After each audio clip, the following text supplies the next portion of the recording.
In a single day. అంటే వ్యవస్థలు కనుక సక్రమంగా పనిచేస్తే, ఏ విధమైనటువంటి రాజకీయ ఇంటర్ఫరెన్స్ లేకుండా పనిచేస్తే ఎంత బ్రహ్మాండంగా ప్రజలకి సేవ చేయొచ్చు అనేటువంటిది చంద్రబాబు నాయుడు గారు, కూటమి ప్రభుత్వం నిన్న చూపించారు. కళ్ళు పెద్దవి చేసుకొని, కళ్ళకి ఏమన్నా మీకు పొరలుంటే ఆ పొరలు తీసేసి చూసి నేర్చుకోండి అని చెప్తారు. అంటే చంద్రబాబు నాయుడు 4.0, చంద్రబాబు నాయుడు 1.0 లాగా నిన్న అధికారులకు కనబడ్డారేమో ఉదయం. అంటే ఆయన అన్నారు కదా, నేను 95 సీఎం లాగా చూడాలనుకోకండి. అంటే ఒకటండి, మీకు గుర్తుంటే 95లో ప్రజల వద్దకు పాలన అనేది, జన్మభూమి కార్యక్రమాలు ఇవన్నీ తీసుకొని lot of involvement from the officials అండి. ఒక్కొక్కరు లిటరల్గా, అంటే మై ఫాదర్ ఇస్ ఆల్సో అంటే గవర్నమెంట్ లెక్చరర్గా చేసేవాడు.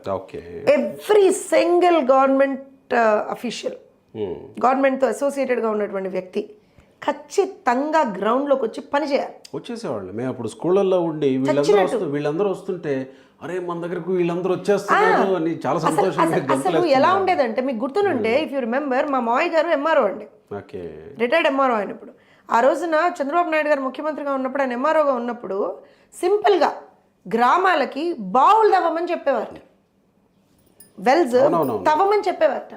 And they were literally given amount of money for that, and they would ask reports. మా మావయ్య గారు అప్పుడు ఎంఆర్ఓగా ఉన్నప్పుడు లిటరల్గా ఆయన పరిగెత్తేవాళ్ళట. ఆయన చెప్పారు నాకు. ఎందుకంటే నేను పార్టీలో జాయిన్ అయ్యేటప్పుడు he was there along with me. సర్లేండి, దాని వల్ల కొంత నష్టం కూడా జరిగింది చంద్రబాబు నష్టం. నేను అది, కానీ ప్రజలకు లాభం జరిగిందండి, ప్రజలకు లాభం. నేను అదే చెప్తున్నాను. ఆయన ఒక అఫీషియల్ గా నాతో ఆయన షేర్ చేసుకున్న విషయం ఎందుకంటే, ఆయన ఏమంటారంటే, ఆ రోజున మాకు అసలు లిటరల్ గా మమ్మల్ని పరిగెత్తిచ్చేవాడమ్మా, చిరాకు పడే వాళ్ళం, తిట్టుకునే వాళ్ళం అందరం. కానీ ఇవాళ ఈ ప్రభుత్వాలన్నీ వచ్చిన తర్వాత చంద్రబాబు నాయుడు వాల్యూ తెలుస్తోంది అని అప్పుడు అఫీషియల్స్ గా పనిచేసిన వాళ్ళు చెప్తున్నారు. అంటే you imagine the level of work this man has done. ఇప్పుడు నిన్న అన్నట్టుగా నిన్న పాయింట్ మీదకే వస్తా నేను. I'm not gonna deviate. నిన్న పాయింట్కి వచ్చేటప్పుడు ఎందుకనంటే, ఇవాళ పరిస్థితి ఏంటంటే గోపి గారు, ఎవరైనా సరే అధికారులు అనేవాళ్ళు ప్రజల కోసం పనిచేయాలండి. నేను ఇందాక మాట చెప్పింది అదే, వ్యవస్థలు ఉండేవి ప్రజలకి మంచి చేయడానికి. ఇప్పుడు జగన్మోహన్ రెడ్డి వాలంటీర్ వ్యవస్థ తీసుకొచ్చాడు, ఒక ప్యారలల్ వ్యవస్థ తీసుకొచ్చాడు. ఆ వ్యవస్థ ద్వారా చాలా చాలా తప్పులు చేయించాడు, అన్నీ చేశాడు. కానీ వ్యవస్థను తీసేస్తామని మేము అనలా. ఏమన్నాము? వ్యవస్థని మేము సమూలంగా ప్రక్షాళన చేస్తాం, ప్రజలకు ఉపయోగపడేటట్టుగా చేస్తాం. ఒక వ్యవస్థను ఒక ప్రభుత్వం తీసుకొచ్చినప్పుడు తర్వాత వచ్చిన ప్రభుత్వం దాన్ని తీసేసింది అనుకోండి, సంక్షోభం వస్తుంది. అలా చేయకూడదు ఎప్పుడు కూడా ప్రభుత్వాలు. So what we said, we're gonna rectify the wrong things in it. అలా చేసి వాళ్ళకి ప్రాపర్ జాబ్ రెస్పాన్సిబిలిటీస్ ఇచ్చి అంతా చేసి ఇవాళ రోజున వాళ్ళు ప్రజలకు ఉపయోగపడేటట్టుగా చేస్తాను. సచివాలయ ఉద్యోగస్తుల ద్వారా కూడా ఎన్ని తప్పుడు పనులు జగన్మోహన్ రెడ్డి చేయించాడనేది అందరికీ తెలిసినటువంటి విషయమే. కానీ అదే సచివాలయ ఉద్యోగస్తుల చేత ఇవాళ రోజున రాష్ట్ర వ్యాప్తంగా 95% పెన్షన్స్ డిస్ట్రిబ్యూట్ చేయించాం. ఇవాళ రోజున ప్రజలు ఎవరిని మెచ్చుకుంటారండి? చంద్రబాబు నాయుడు గారిని ఒక లెవెల్ వరకే మెచ్చుకుంటారు సార్.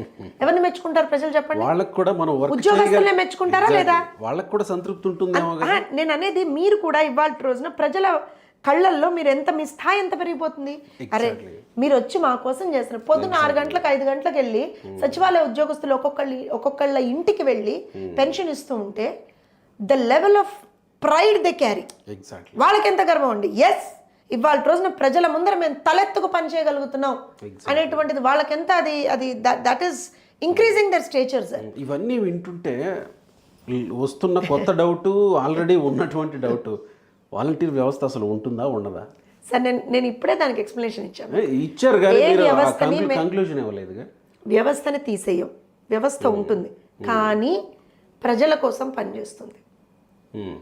ఏ ఒక్క పార్టీకో పనిచేయదు. ఎందుకంటే వాలంటీర్ వ్యవస్థ అనేటువంటిది గవర్నమెంట్ ఆంధ్రప్రదేశ్ రాష్ట్ర ప్రభుత్వం తీసుకొచ్చిన వ్యవస్థ అది. అవునా? జగన్మోహన్ రెడ్డి తీసుకొచ్చి ఉంటాడు. నిన్న పవన్ కళ్యాణ్ మాట్లాడిన దాన్ని బట్టి, మీరు మాట్లాడుతున్న దాన్ని బట్టి ఎక్కడో కాస్త అంటే ప్రజల్లో ఈ చర్చ జరుగుతుంది. అంటే వాలంటీర్ వ్యవస్థ లేకుండా మేము చేయగలిగాం అంటున్నప్పుడు ఇక అవసరమే ఉంది. వాస్తవం అదే, వాస్తవం. అంటే ఇప్పుడు ఒక విషయం చెప్తాను గోపి గారు, పెన్షన్లు ఏమన్నా ఈ మహానుభావుడు తీసుకొచ్చాడా? జగన్మోహన్ రెడ్డి తీసుకొచ్చాడా? Of course. పెన్షన్లు వచ్చి ఎన్నేళ్ళు అయిందండి? ఎవరు తీసుకొచ్చారు? ట్రూగా మాట్లాడితే తెలుగుదేశం ప్రభుత్వమే కదా పెన్షన్లను ఇంట్రడ్యూస్ చేసింది. అవునా? ఆ రోజు నుంచి ఈ రోజు వరకు పెన్షన్లు ఇవ్వట్లేదా? కానీ మారుతున్నటువంటి పరిస్థితుల ప్రకారంగా ఒక్కొక్కసారి ఏమవుతుంది అని అంటే when you have system in hand you probably can deliver it to them at their doorstep అనేటువంటి ఒక పరిస్థితి వచ్చింది. వచ్చినప్పుడు సరే ఒక సిచ్యువేషన్ వచ్చినప్పుడు మనం దాన్ని మేనేజ్ చేయగలగాలి. ఇప్పుడు వాలంటీర్లు ఉన్నారు, పెన్షన్లు ఇవ్వడం ఒకటే వాళ్ళ పని కాదండి. పెన్షన్లు ఇవ్వడం ఒకటే వాళ్ళ పని కాదు. వాళ్ళ జాబ్ రెస్పాన్సిబిలిటీస్ ఏంటో జగన్మోహన్ రెడ్డి ఏదన్నా చెప్పాడు ఏ రోజునన్నా? నువ్వు ఒక్కొక్క మనిషిని నువ్వు వాలంటీర్గా నీ ప్రభుత్వంలో హైర్ చేసుకుంటున్నావు.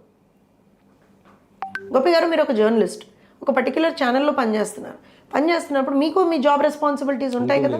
ఇప్పుడు నేను ఒక పార్టీకి అధికార ప్రతినిధిని, తెలుగుదేశం పార్టీకి. సో మాకు మా జాబ్ రెస్పాన్సిబిలిటీస్ ఉండవా? గుడిది చేలో పడ్డట్టుగా మనం పనిచేసుకుంటూ వెళ్ళం కదా. కానీ నేనేమంటాను అంటే జగన్మోహన్ రెడ్డి వాళ్ళని ఒక రకంగా తప్పులు చేయించాడు వాళ్ళ చేత.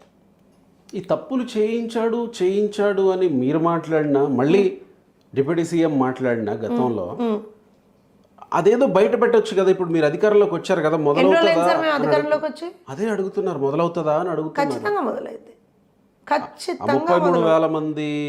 సార్ నేను ఒక విషయం చెప్తాను, 33,000 మంది మిస్సింగ్ ఏదైతే ఉందో, ఈ 4-5 రోజుల నుంచి చాలా మంది పాపం ఆస్కార్ లెవెల్ నటులందరూ వచ్చి ఆ ప్రెస్ మీట్లలో కూర్చుని లేదా ఆ ట్విట్టర్ వేదికగా పవన్ కళ్యాణ్ గారు మీరు 33,000 మంది మిస్సింగ్ అన్నారు, ఎక్కడ పోయారు సార్, మీరే అధికారంలోకి వచ్చారు, చెప్పండి అని పాపం గొంతులు చించుకుంటారు. వాళ్ళకే సమాధానం 33,000 మంది పైచిలకు మహిళలు ఆంధ్రప్రదేశ్ రాష్ట్రం నుంచి మిస్సింగ్ అనేటువంటి రిపోర్ట్ ఇచ్చింది ఎన్సీఆర్బీ లెక్కల ప్రకారంగా మాట్లాడాం మేము. ఆ లెక్కలు మాకు రావాలి అని అంటే ఆ లెక్కలు మా దగ్గర ఉండాలి కదా. ఎన్సీఆర్బీ లెక్కలని పవన్ కళ్యాణ్ ఆ రోజు అనలేదుగా, నాకు కేంద్ర పెద్దల నుంచి సమాచారం ఉంది. అవును సార్, తర్వాత ఎన్సీఆర్బీ లెక్కలు వచ్చాయా లేదా? మీ దగ్గర ఉంది కదా రిపోర్ట్, లేదంటే నేను పంపిస్తాను పక్కన ఎదురుగానే. నేనేమంటానంటే గాల్లో మాటలు ఏవి కూడా ఎవరు పవన్ కళ్యాణ్ గారు కూడా మాట్లాడలేదండి. It is a record. Okay, ఒకవేళ గాల్లో మాటలు అయితే గనక ప్రజల చేత మాట అనిపించుకోవాల్సి వస్తుంది. నేను అదే చెప్తున్నాను. సో రికార్డ్ ఉంది దానికి. ఆ రికార్డ్ ఉన్నప్పుడు మేము ఏం చెప్తున్నాం అంటే మా హోమ్ డిపార్ట్మెంట్ కావచ్చు, ప్రతి మినిస్ట్రీ కూడా ఇవాళ రోజు దాని మీద వర్కౌట్ చేస్తున్నారు. ఇప్పుడు ఏ పోలీస్, ఇప్పుడు మీకు ఇంకో విషయం చెప్పనా గోపి గారు, వీళ్ళు వచ్చిన తర్వాత మిస్సింగ్ కేసెస్ దేని కింద దర్జు చేశారో కూడా ఎవరికి తెలియదండి. దిశ అనేటువంటి ఒక చట్టం తీసుకొచ్చామని చెప్పారు, గుర్తుందా మీకు? ఆడపిల్లల మీద అఘాయిత్యమైన, ఆడపిల్లల మీద ఏదైనా దాడి జరిగినా యూజువల్గా దేని మీద అది దేని అండర్లో అది రిజిస్టర్ అవ్వాలి ఆ కేసు? ఫోక్సో